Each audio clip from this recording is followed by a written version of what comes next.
SOLI Deo GLORIA, my friends. Welcome. Let me just make sure everything's looking good. I think we're live. I think we're good. Yeah, we should be good. So today's a fun one. I've been sort of exploring time and kind of how we can navigate I call it the anchor of time. Saturn's anchor, and how that's actually ruled or governed in our psyche, you could say, or in our subconscious. If we can talk about it this way, without thinking about dogma, right? We're not talking about faith or belief in different stories or anything. What we're trying to do is notice the archetypal expressions of the energy, but it's much more interesting when it's observed through mythos, which is much more. Also, these names are powerful names and very interesting backgrounds, which I won't get into all of it, but essentially, there are a whole bunch of different topics that I wanted to touch on. Let's start with the karmic veil. Time is essentially the thing that inspires karma to be here, what we see as karma. There's like a next layering of karma or soul story that's outside of time that continues up. But it's a different type of exploration at that point. So when we're exploring time, we end up realizing that this time is a sort of pretend coat we wear. It's a pretend coat we wear, and we realize the emperor is naked. People think that it's talking about only the emperor, but if we expand this out, it's talking about the soul. The soul becomes naked.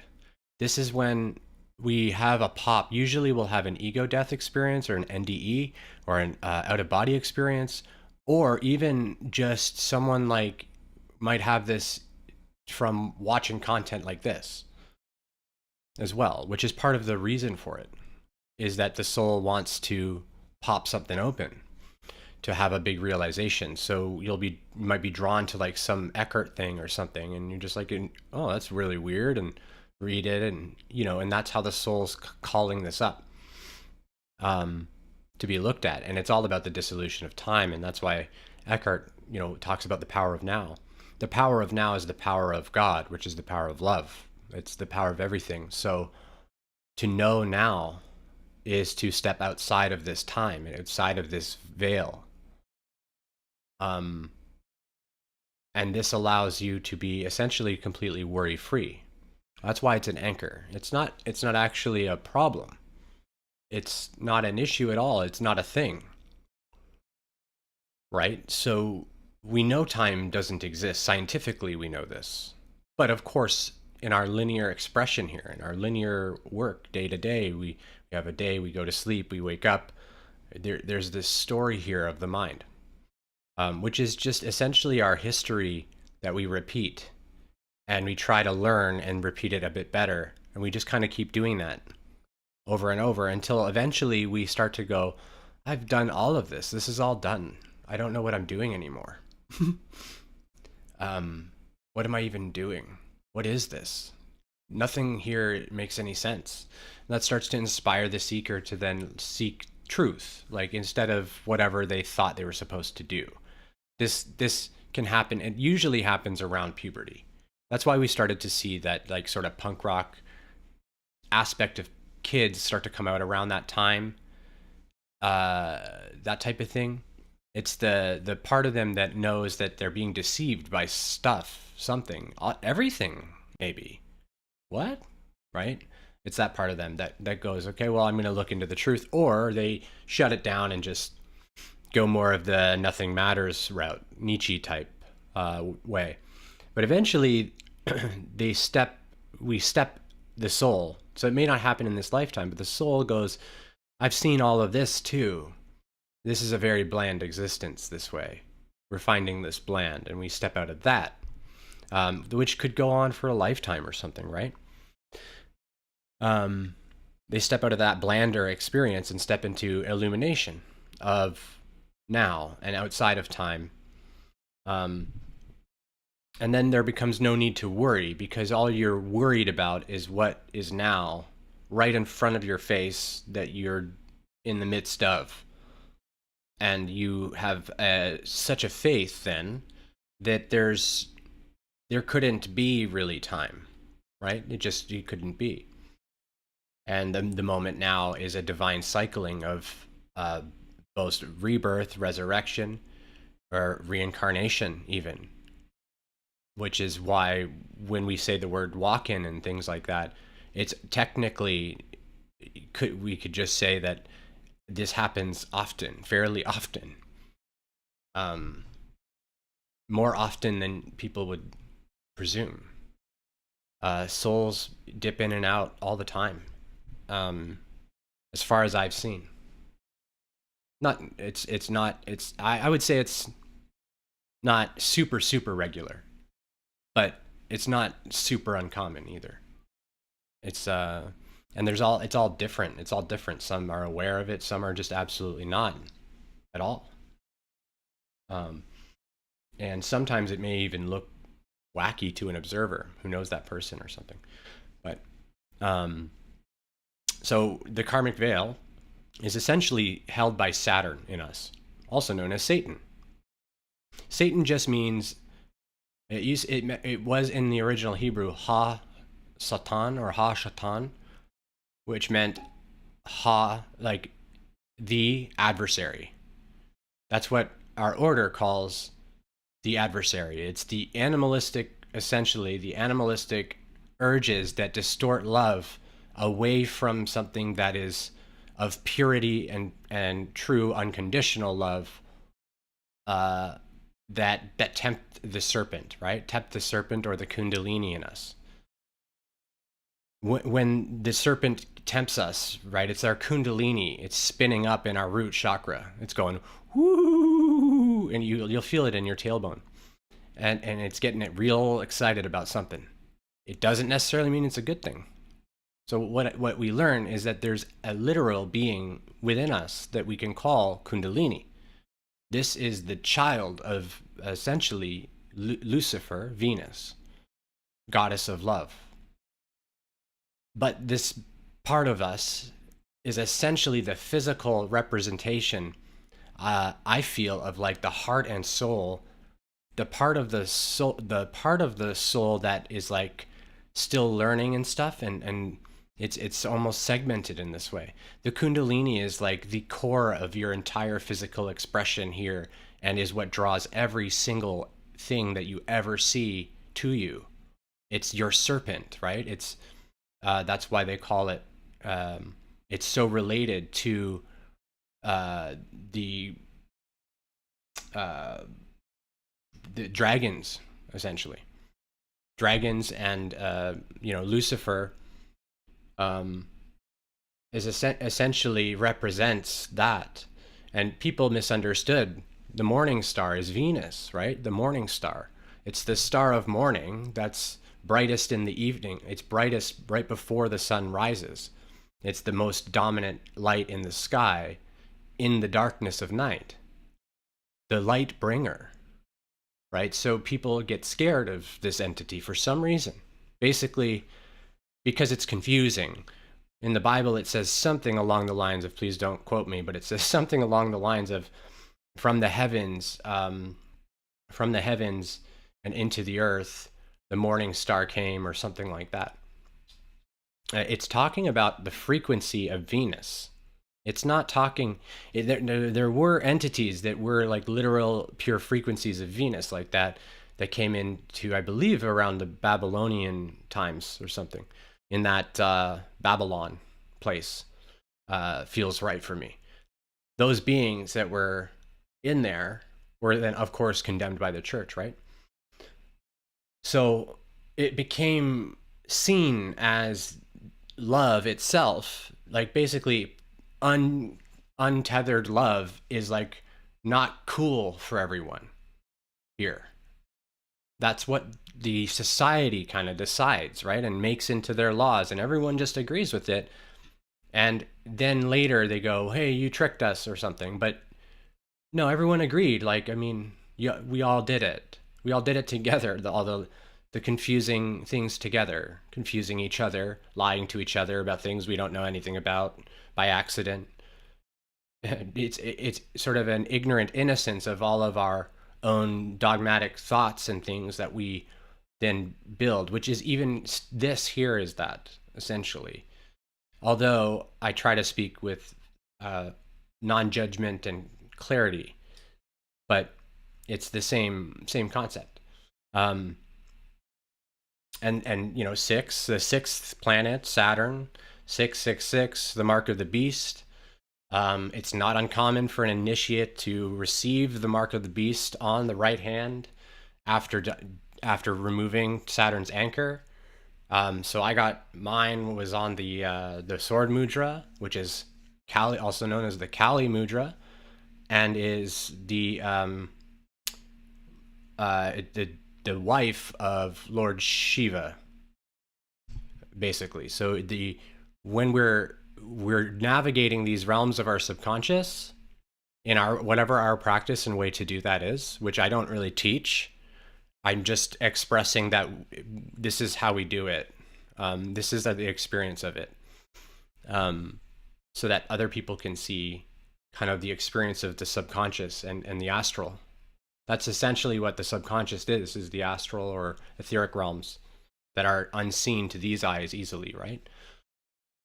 So when you're going in there, Malkuth is hell, basically. This is where Lucifer, the light bringer, the morning star, is the, you know, is the main thing. It's the king of life itself, king, queen of life itself, the life giver, which essentially births the frame from the Kundalini spark. So it's actually the sealed core of what we are, is this spark of light. And then we have people that have confused all of this stuff, like to such weird degrees that I won't even get into. Um, in the Bible, I think it says in Revelations, it says something about worshiping the beast.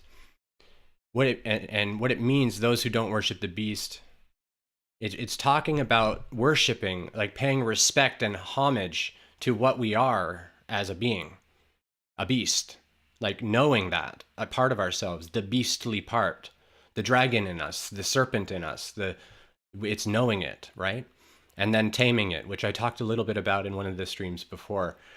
Recommend that if I talk a little bit about the soul mythos and how that actually ties together a bit and how we explore it in our consciousness. We explore it in our consciousness through writing and poetry, different ways, which helps us get the subconscious into our experience. This is what all artists essentially are doing, and they're not necessarily aware that they're cleansing their soul with this, really, is what they're doing, recovering aspects of their soul when they're just writing their poetry. Whether they share it with anyone or not is of no consequence.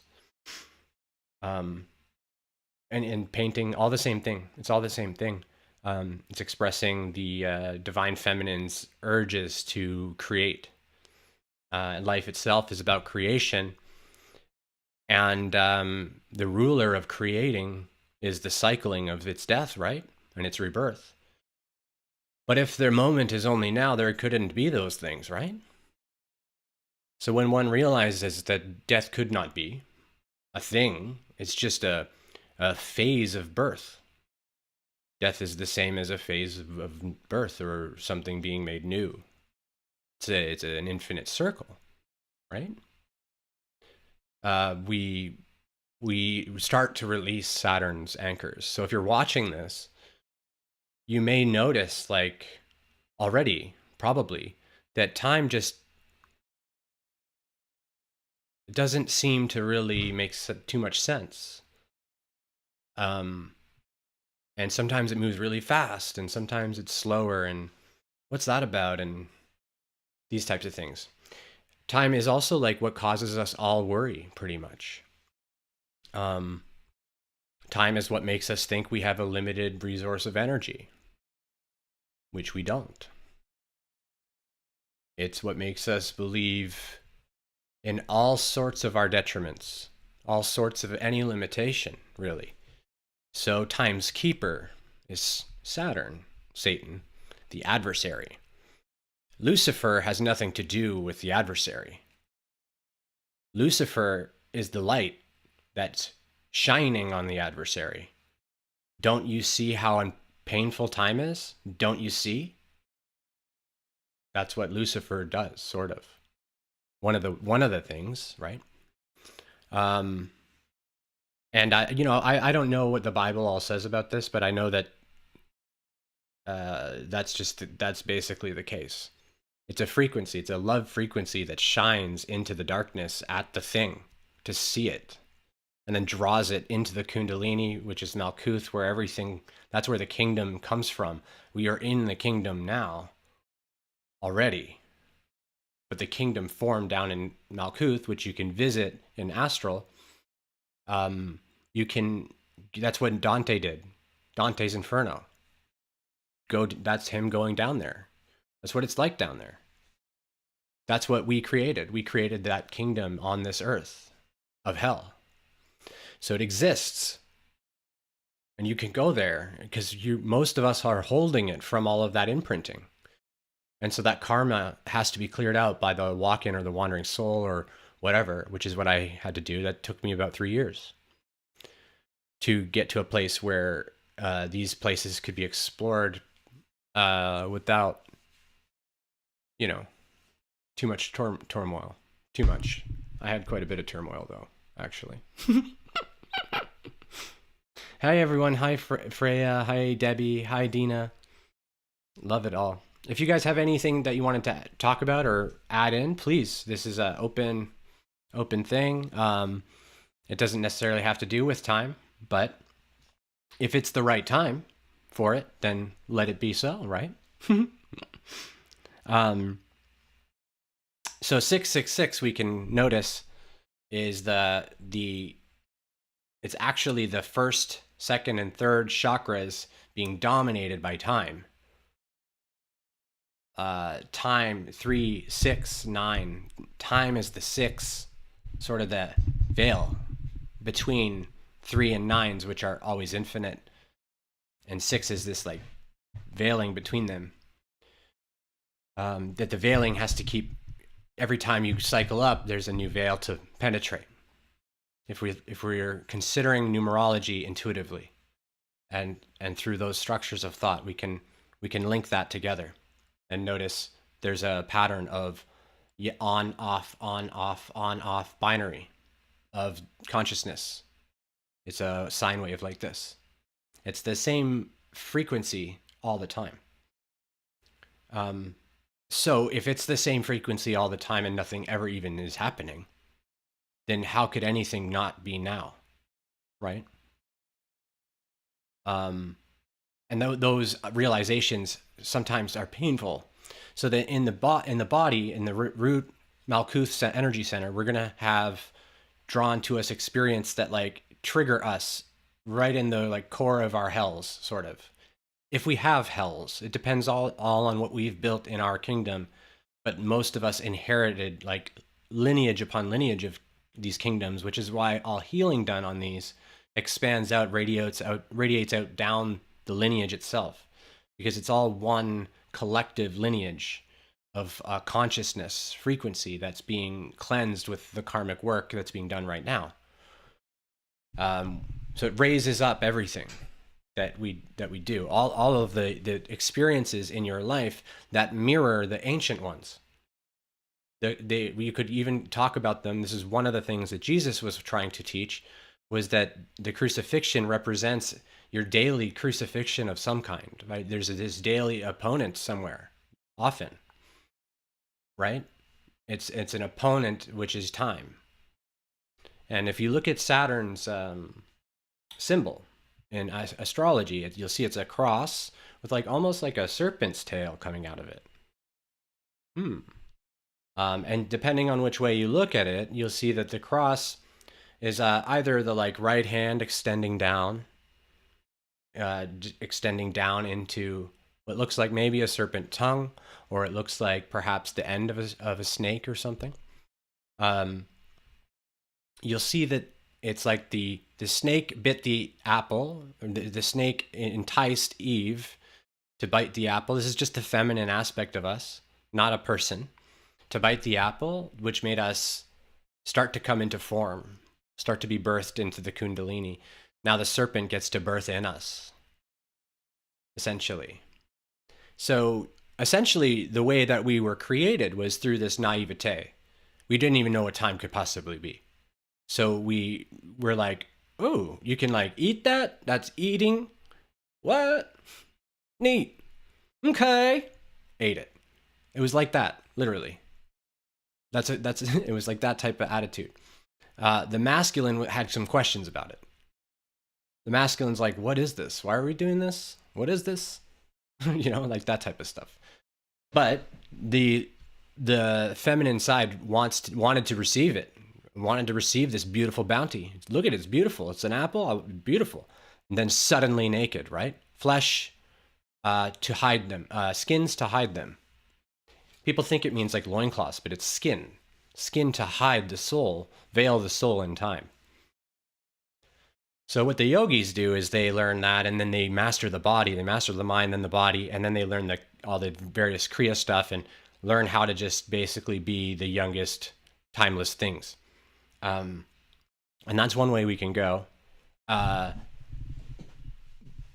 part of it is some souls will sort of more naturally just, those things start to just kick on, and you'll start to just look younger and be younger and seem younger, all that type of stuff, right?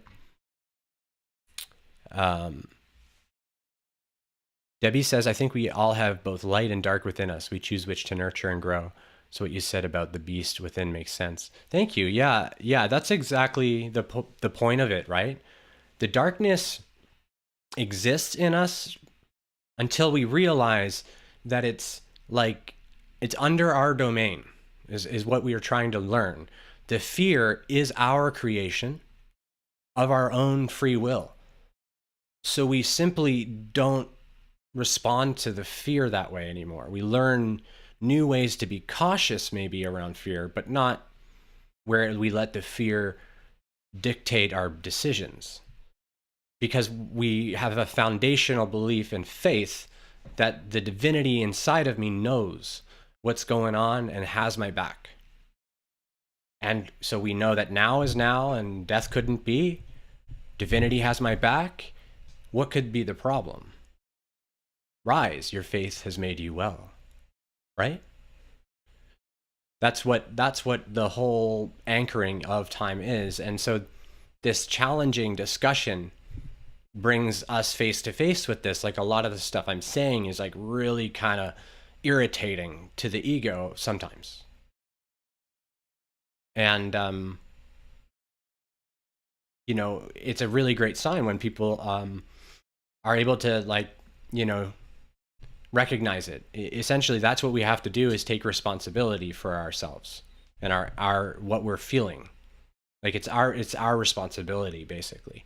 That's all we're trying to do, to take responsibility for our own feelings and realize that the hurt was hurt in time, and knowing that, like, when I step out of time, this guy's telling me, if I step out of time, what healing could there be? You step into your flawless perfection, even in the frame. So the frame just starts to then align to that. Whatever your flawless perfection is, the soul's just frame just starts to melt, and all the experience just shifts into that. But all we're doing is taking our awareness and going, oh yeah, we're just reminding ourselves that, oh, I'm impatient for this, but time isn't real, so that's kind of made up, isn't it? Huh, noted. Right? Like that type of approach,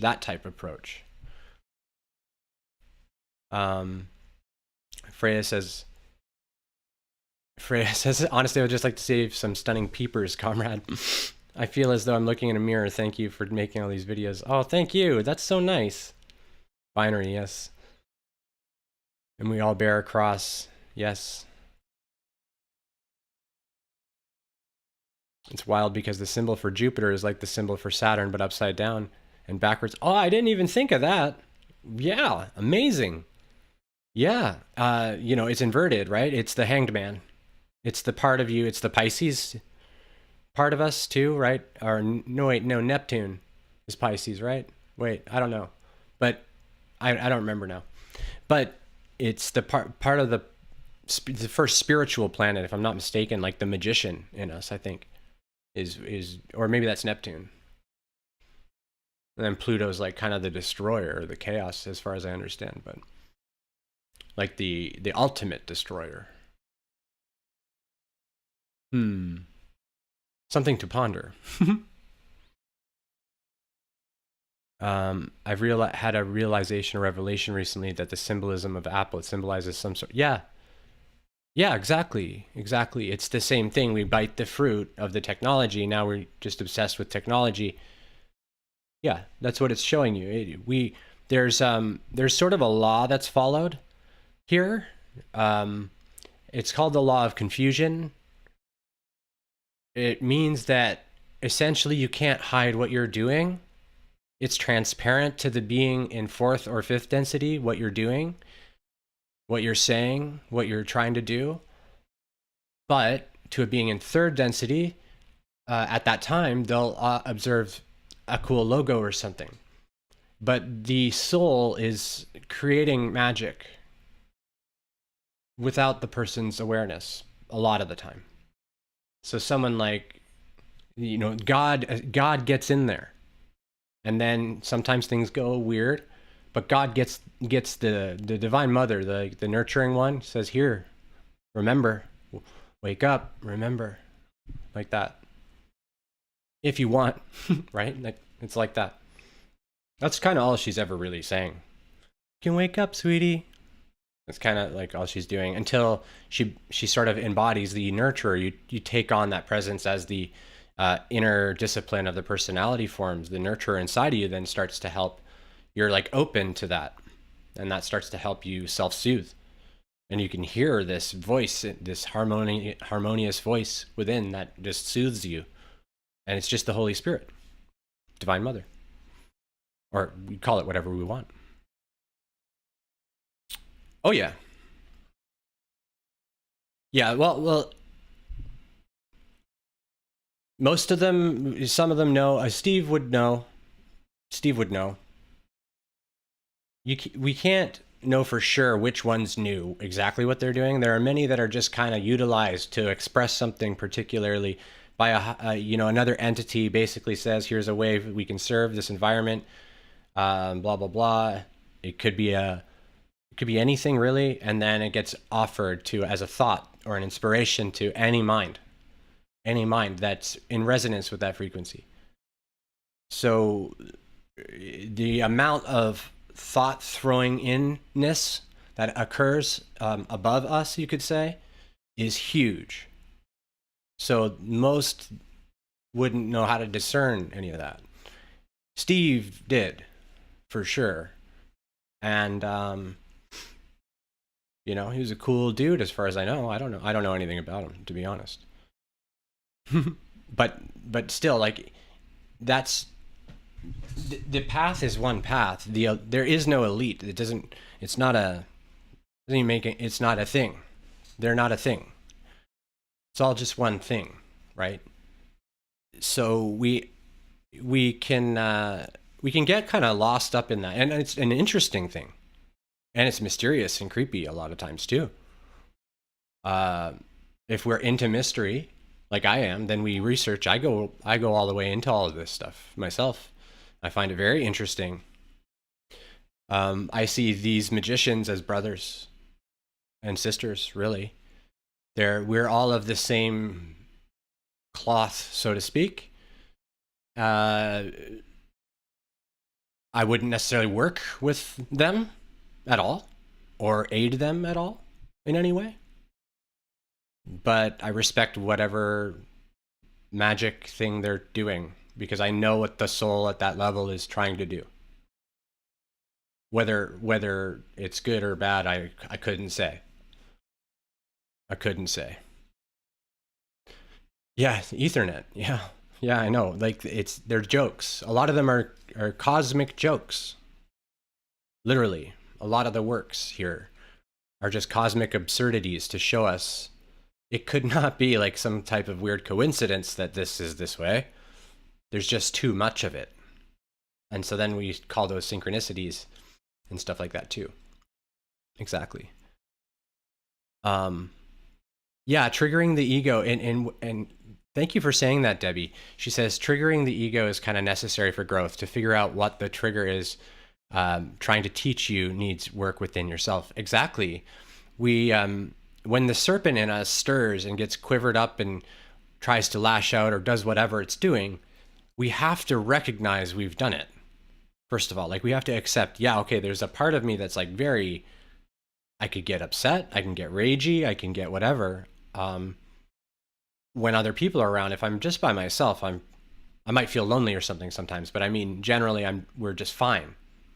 There's no stimuli of stress unless we're in anxiety or depression type states. But if we're not in those states and we're feeling okay, then we're fine, right? But other people then stir us up. And that kundalini, that's the hell in us, sort of, that comes up. Our sorrows. And we've been pouring our sorrows down there, filling up our cup. They call this often like the Holy Grail, I think, is that the trick to everlasting life is to constantly empty the cup. The Holy Grail, you are the Holy Grail. So when we constantly let the emotions out in our way that we do it, we're good. However, when we let the emotions out, sometimes we do so in ways that hurt people. So then, karmically, we get a little bit of a, hey, we're the same thing, you and I. So why don't you just keep your attacks to yourself then? Thank you. It's sort of a thing like that. That's really what the lesson is. Why are we defending ourselves and trying to hurt something? Why are we using destructive force when we want to be positive? Unless we want to use destructive force because something's in our way and we want to destroy it. I mean, I don't know. I'm just saying we have to notice, right? When do I destroy and tear down something, or when do I create? And most will find most inspired forces and love and joy in their creation, like participating in love and expansion instead of entropy and like chaos stuff. Both flavors are always there, and we just sort of are discerning which one we want. And there's always other stuff that we can consume to stir up our serpent, so to speak. The serpent absorbs everything in your consciousness automatically. This is why we're programmed automatically, and why subliminal messaging, like the president's speech, basically. I mean,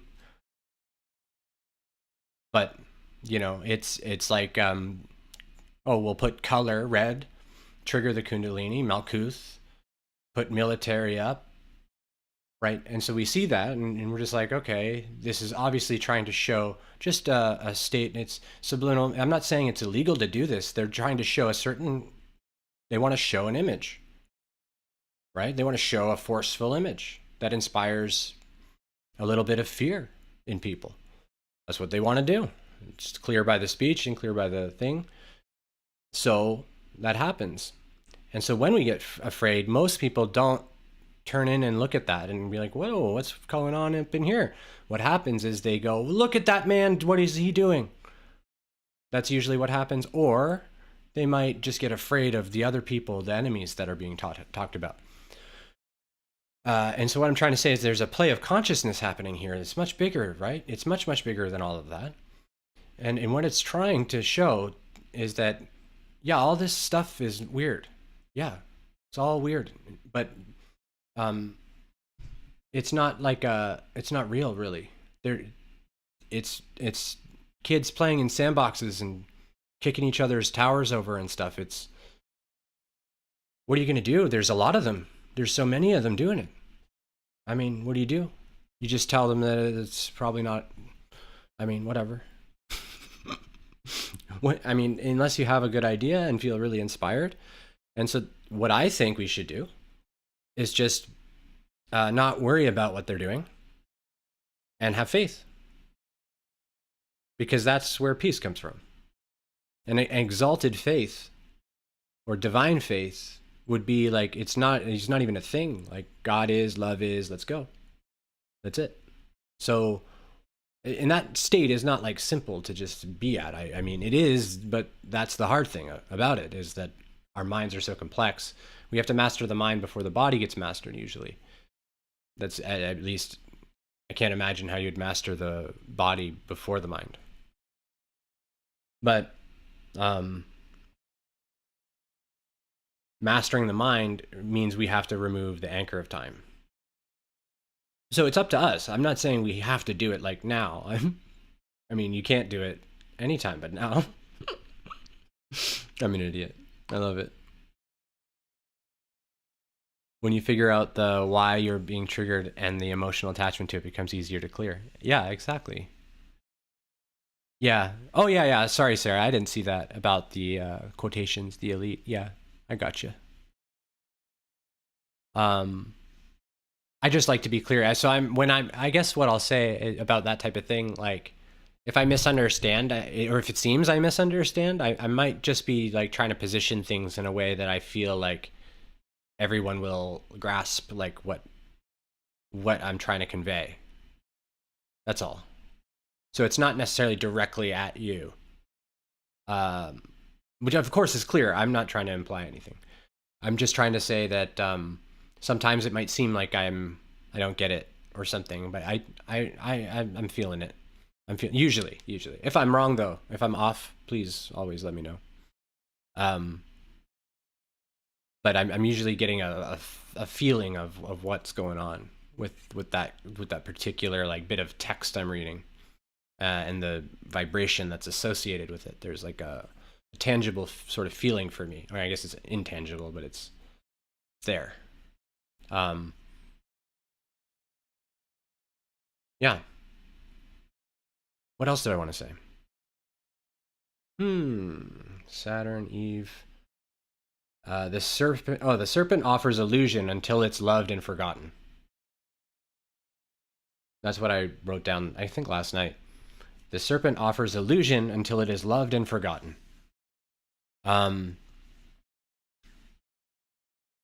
Basically, until we're done with illusion, we keep eating illusion. We keep eating the apple. We keep eating. We keep living. We keep doing our thing as a body. And when we just keep doing that, that's our story. That's why we're here. Otherwise, we wouldn't be here, right? So we shouldn't hate the part of us that is the animal, because that is what we are right now. And so when we're talking about Satan, what we're talking about truly is just the animal part of us that we are trying to like rein in, chill it out. Like we're not in the emergency situation anymore, bud. That type of mentality. But to do that, we have to feel safe. And to feel safe, we have to first find God in our heart. Find God in the heart, and boom. That's what opens this up for the Kundalini to meet God and finally come back to breadth. When I met my dragon, she said, I was born in the dark. I was born in the cold. I was born away from my mother's love. Hear me. It was like heart-wrenching. And even that is an illusion of separation, right? So we're always working on that. And this actual literal being in us is just raging a lot. Raging or just sleeping, or, it depends what we're doing. I usually essentially try to put it to sleep while I do this. And it just lets things flow, because it gets in the way of everything, basically, in this reality, because it's like an animal, and it's like, what is that? Blah, blah, blah. It's still got some issues. It's only just found sun again, so to speak, right? so we sometimes have little outbursts and things still. A police officer tried to arrest me, and I called him Peter. I said, "Deny me again, Peter," or something. I was just joking, but it's just funny. It's funny. And just to clarify, it was because I was walking away from him. You shouldn't do that with the police. It seems I don't seem to learn. I just seem to be so naive sometimes that like walking away from them when they're like hailing you down is like, I guess, illegal. I don't know. Anyways, so this makes me seem like a complete idiot, and I kind of am in many ways, right? So, but that happens, and the beast kind of comes out of it. We might say something. We might call him Peter. Am I saying I'm Jesus? What is even happening? I don't know what's happening. I have no idea what's happening. That's what came out. I said it. And it was fun. It was kind of funny, but I wasn't saying it to the cop even, actually. But anyways, I don't want to go into all the details. But I was having an experience, a remembrance during that happening. And so I had this like really intense confrontation with this dragon in this moment of like me really wanting to fight back, me knowing some of my power as well as a magician, knowing what I have in me to fight back against this, but choosing to just allow life to be was hard for me because I wasn't doing anything. I wasn't doing anything at all. So it's very strange to even be arrested, more or less.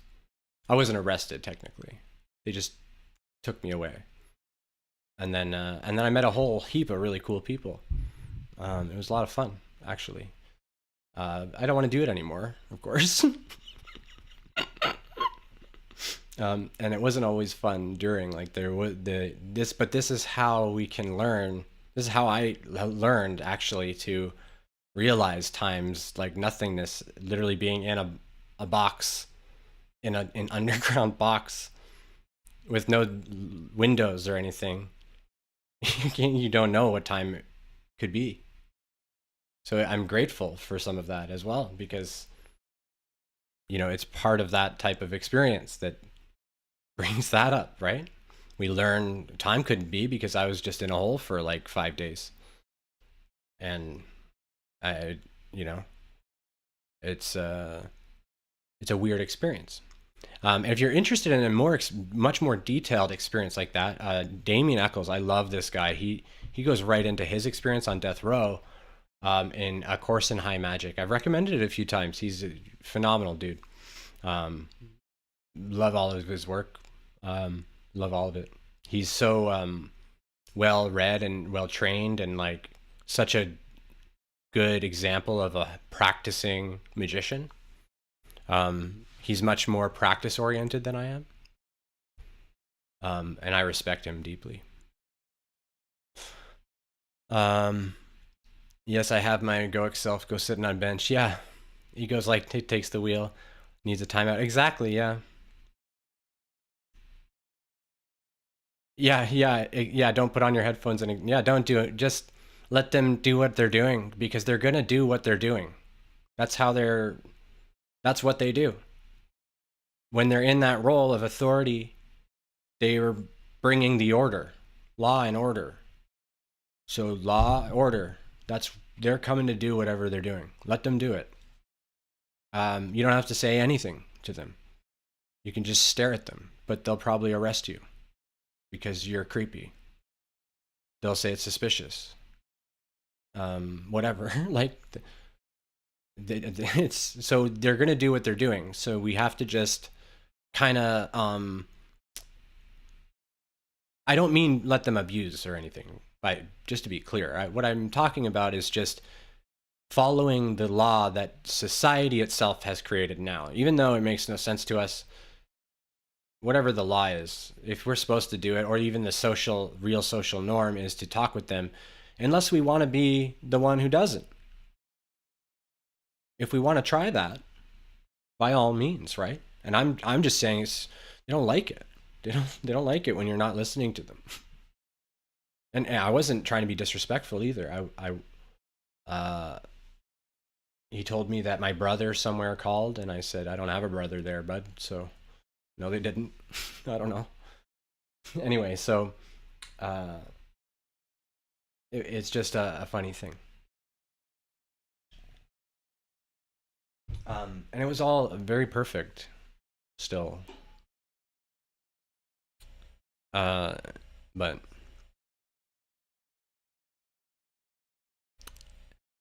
yeah. Oh, I'm glad, Freya. I'm glad. That's awesome. I'm glad it's making sense. And, really, truly, honestly, I'm just trying to express my experience as best I can. Oh, and I wanted to say as well, there's a place that's being made that I wanted to just highlight. It's called Edenshire, edenshire.org. It's it looks like the best place ever. And it's in, I think, Colorado. It's being made by Michael Murdad. And I've had so many visions of this place already. Like, even as a kid, I was seeing this place being built by people. And to see it like that, just, it's already being funded and they're planning it out and all that.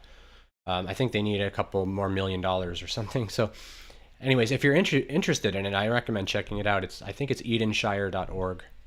Very exciting stuff. And I'm going to look to aid them somehow in that, because yeah, that's basically what I've been dreaming about. You went to jail for an unpaid water bill, but I literally read the dictionary out loud and taught everyone in there. I took advantage of their malicious intentions in the architecture and chose to regroup and purify my energy, being protected instead of exiled. Yeah, exactly. Yeah, you just realized that it's what Jesus was saying to that Roman dude that thought he was deciding things. What did he say? He said, like, you only have the power over me that the Father gives you. Basically, you don't have any power over me. So do as you will.